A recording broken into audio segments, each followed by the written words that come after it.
मान्यवर, देश की एस्पिरेशंस को पूरा करने का बहुत महत्वपूर्ण माध्यम शिक्षा नीति और शिक्षा व्यवस्था होती है। शिक्षा व्यवस्था की जिम्मेदारी से केंद्र सरकार, राज्य सरकार, स्थानीय निकाय सभी जुड़े होते हैं। लेकिन ये भी सही है कि शिक्षा नीति में सरकार, उसका दखल, उसका प्रभाव कम से कम होना चाहिए। शिक्षा नीति से जितना शिक्षक जुड़े होंगे, अभिभावक जुड़े होंगे, छात्र छात्राएं जुड़े होंगे, उतना ही उसकी प्रासंगिकता और व्यापकता दोनों ही बढ़ती है। राष्ट्रीय शिक्षा नीति, नेशनल एजुकेशन पॉलिसी सिर्फ पढ़ाई लिखाई के तौर तरीकों में ही बदलाव लाने के लिए नहीं है। ये पॉलिसी 21वीं सदी के भारत के सामाजिक और आर्थिक जीवन को नई दिशा देने वाली है। ये पॉलिसी आत्मनिर्भर भारत के संकल्प और सामर्थ्य को आकार देने वाली है। मान्यवर, आज दुनिया भविष्य में तेजी से बदलते जॉब्स, नेचर ऑफ वर्क को लेकर व्यापक रूप से चर्चा कर रही है। ये पॉलिसी देश के युवाओं को भविष्य की आवश्यकताओं के मुताबिक नॉलेज और स्किल्स दोनों मोर्चों पर तैयार करेगी। नई शिक्षा नीति स्टडी के बजाय लर्निंग पर फोकस करती है और करिकुलम से और आगे बढ़कर क्रिटिकल थिंकिंग पर जोर देती है।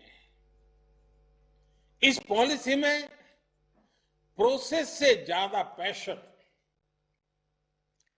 प्रैक्टिकलिटी और परफॉर्मेंस पर बल दिया गया है। इसमें फाउंडेशनल लर्निंग और लैंग्वेजेस पर भी फोकस है। इसमें लर्निंग आउटकम्स और टीचर ट्रेनिंग पर भी फोकस है। इसमें एक्सेस और असेसमेंट को लेकर भी व्यापक रिफॉर्म्स किए गए हैं। इसमें हर स्टूडेंट को एम्पावर करने का रास्ता दिखाया गया है। एक तरह से देखें तो ये वन साइज फिट्स ऑल की अप्रोच से हमारी शिक्षा व्यवस्था को बाहर निकालने का एक मजबूत प्रयास है। और आप सभी जो दिग्गज भी ये महसूस करते हैं कि ये प्रयास असामान्य है, सामान्य नहीं है। बीते दशकों से हमारे एजुकेशन सिस्टम में जो भी कमियां हमें दिखती थी, जो भी समस्याएं हमको लगती थी, उनको दूर करने के लिए विस्तार से इस पॉलिसी में चर्चा की गई है। हमारे यहां तो कहा भी जाता है कि सा विद्याया विमुक्तये, यानी नॉलेज वही है जो हमारे माइंड को लिबरेट करे। नेशनल एजुकेशन पॉलिसी में हमारे सही मायने में बिना दबाव के, बिना अभाव के और बिना प्रभाव के सीखने के लोकतांत्रिक मूल्यों को हमारी शिक्षा व्यवस्था का हिस्सा बनाया गया है। मान्यवर, आत्मनिर्भर भारत बनाने के लिए युवाओं का स्किलफुल होना बहुत ही जरूरी है। छोटी उम्र से ही वोकेशनल एक्सपोजर मिलने से हमारा यूथ भविष्य के लिए बेहतर तरीके से तैयार होगा।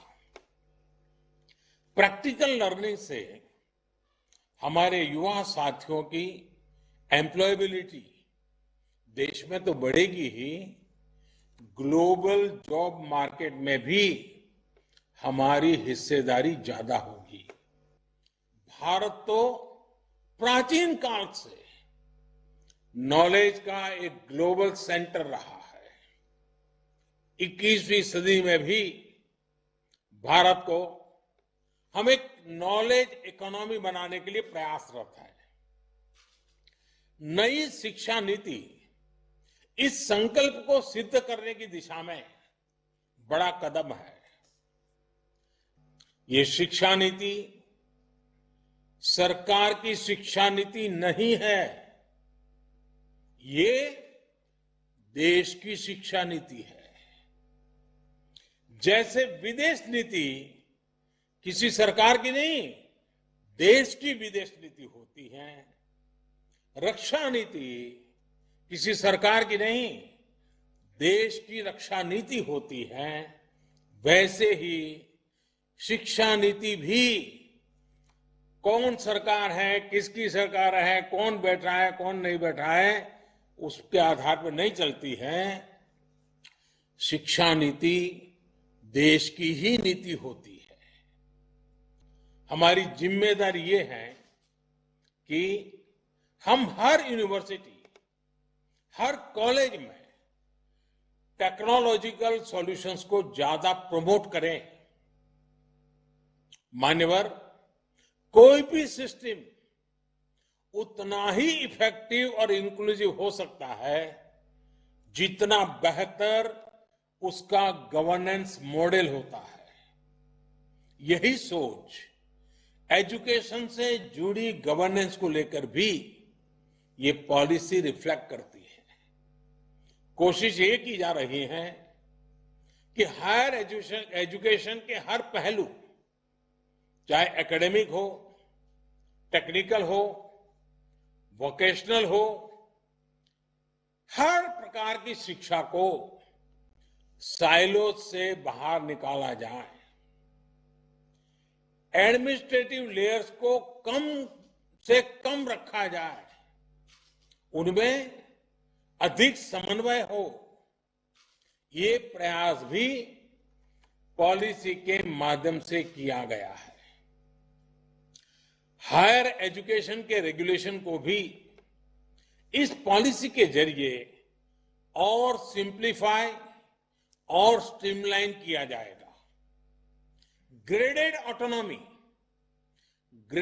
ऑटोनॉमी के कंसेप्ट के पीछे भी कोशिश यही है कि हर कॉलेज, हर यूनिवर्सिटी के बीच हेल्दी कंपटीशन को एनकरेज किया जाए और जो संस्थान बेहतर परफॉर्म करते हैं उनको रिवॉर्ड किया जाए।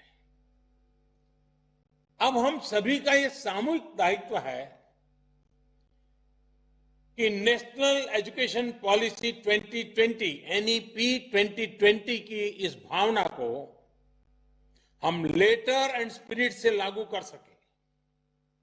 मेरा आप सभी से विशेष आग्रह है कि 25 सितंबर से पहले अपने राज्यों, केंद्र शासित प्रदेशों की यूनिवर्सिटीज में ज्यादा से ज्यादा इस प्रकार के वर्चुअल कॉन्फ्रेंस आयोजित किए जाएं। प्रयास यही है कि नेशनल एजुकेशन पॉलिसी को लेकर समझ निरंतर हम समझते चलें, हमारी समझ बेहतर हो सके, इसके लिए प्रयास हो।